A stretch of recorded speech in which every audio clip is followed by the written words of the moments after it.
Aries, hi! Welcome to Mr. Queen PH. At ito ang inyong weekly reading ngayong July 22 to 28, 2024. So if you are interested in private readings, meron tayong link sa description at sa pinned comment kung paano mag-book for a private reading.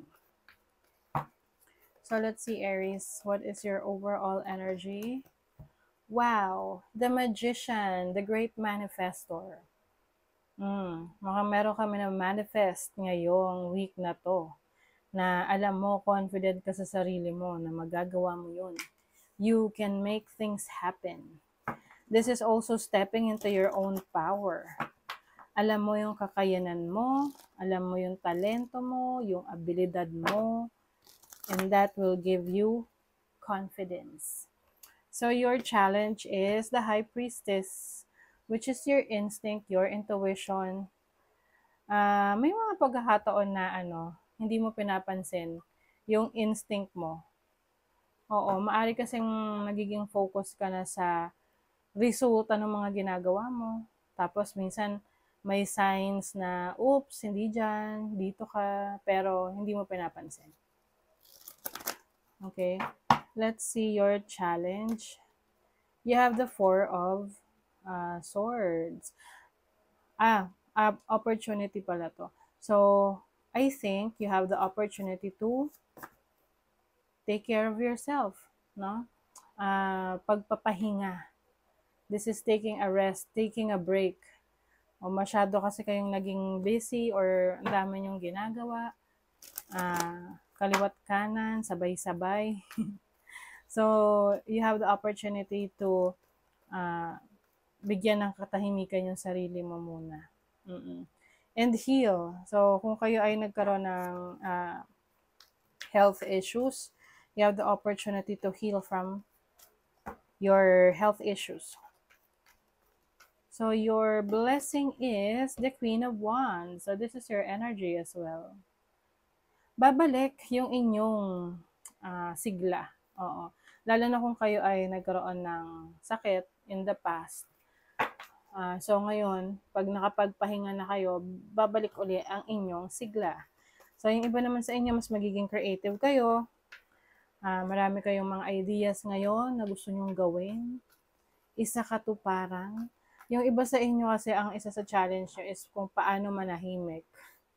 Kasi minsan, di ba, so sobrang excited natin, na ikakwento na agad natin yung mga plans natin. And hindi natin alam na merong mga tao na ayaw nila na nakikitang successful or mas successful sa kanila yung isang tao.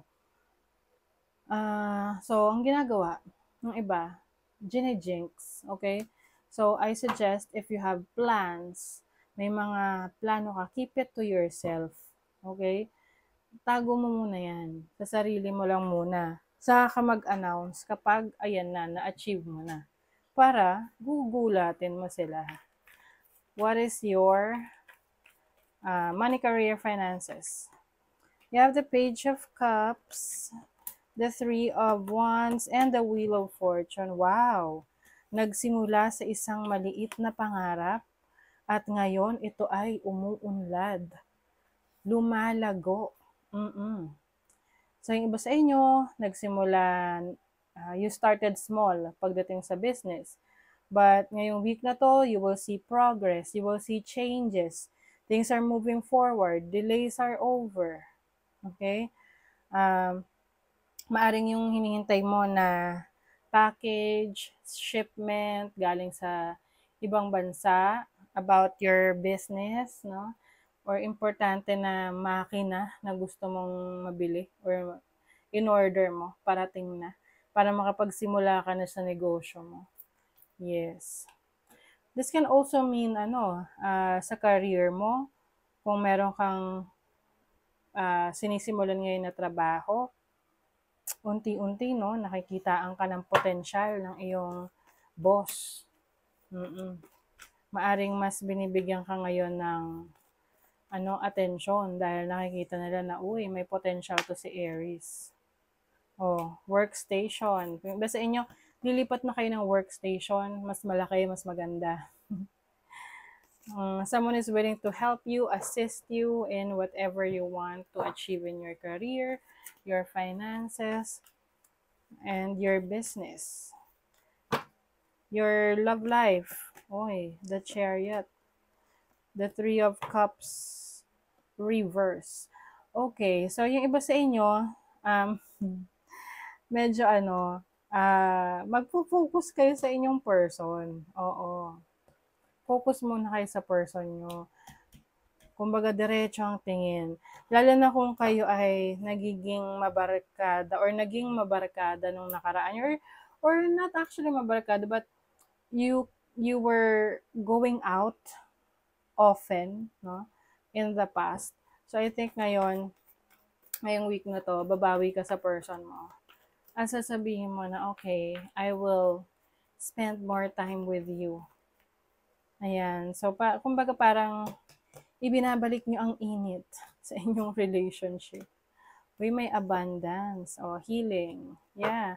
Yung iba nagkaroon pa yan ng tampuhan, na bakit wala ka ng time sa akin, you have to be with me. Ayan. So, may regalo, pwedeng may ibibigay na cash sa'yo, yung person mo na wala ng time sa'yo. So, ayan. Maaring, you will spend some money for yourselves, no? Para sa inyong, iba kasi may travel kayo, no? Pwedeng road trip by land para babawi yung person mo sa'yo, or pwedeng vice versa, no? Or pwedeng reversal yung role. Ikaw yung babawi sa person mo kung alam mo na hindi ka nakapagbigay ng attention sa kanya ng mga nakaraan. It's your time to shine. Okay. Let's see what else. Aries. Versatility. So this is the Sun in Gemini in the 3rd house. You're going to showcase your talents, your skills. Kaya mas mapapansin ka ngayon. You have Venus in Sagittarius in the 9th house. Hindi lang basta mapapansin. Marami dyan yung parang magpapakita ng romantic interest sa'yo. Oo. Lalo na kung single ka. Yung iba kahit nga may jowa na eh. Sige pa rin eh. Yung tipong wala silang pakialam kahit na may jowa ka na. May kipagharutan pa rin.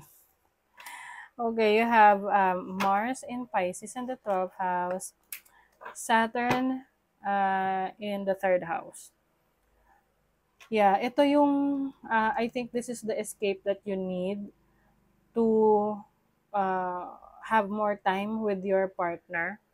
To have more communication with your partner. So, yung iba, kung nagkakaroon ng lamat yung relationship nyo, kailangan nyo lang talaga ng quality time with your person. And I also see some people na pwedeng nag-gossip sa'yo, nag-chismis sa'yo, lalo na't nakikita nila na parang nasa'yo yung pansin ng boss mo, or alam mo na, kapag ikaw ay sikat sa workplace, laging may kasamang chismis yan. You have clouds. Meron kang decision making, na kailangan mo talagang pag-isipan ng maigi. Yung iba sa inyo, meron kayong matatanggap na na unsolicited advice sa isang tao na hindi maganda yung intention. So,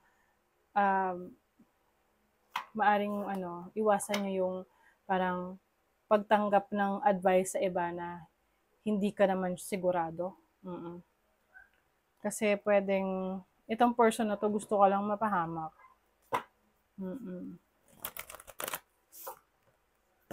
Okay, so some of you, possible na maka-experience din ng challenging situation with your romantic partner. Importante nag-uusap kayo. Para maiwasan yung pag-assume, yung parang tamang hinala, di ba?